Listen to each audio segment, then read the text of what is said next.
Today I'll be showing you how to make crispy, juicy and absolutely irresistible chicken wings in your Ninja air fryer. Whether you like them spicy, sweet or just plain crispy, this recipe is going to hit the spot. Let's get into it. Firstly, here is what you'll need. Chicken wings, of course. I'm using 1 pound of chicken wings, but feel free to use more or less. Your favourite seasonings. I'm using salt, black pepper, garlic powder and paprika.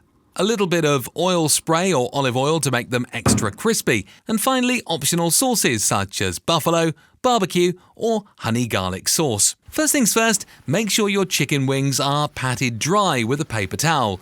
This helps them get that golden crispy finish. Toss the wings into a bowl, add your seasonings and about a tablespoon of olive oil and mix thoroughly to coat every inch with flavour. Let the wings marinate for a bit to soak in the spices.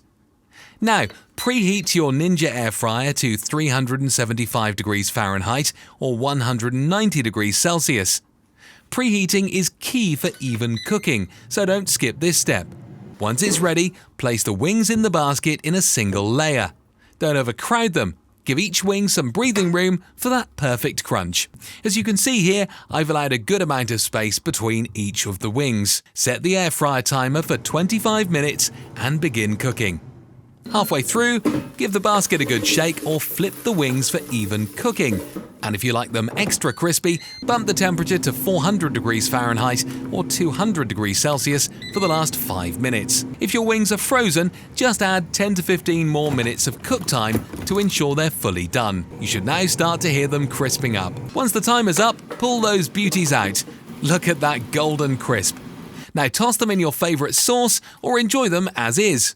Either way, these wings are delicious. And there you have it, crispy, juicy, delicious chicken wings made effortlessly in the Ninja air fryer. If you give this recipe a try, let me know how it turned out in the comments below. Don't forget to like and subscribe. Thanks for watching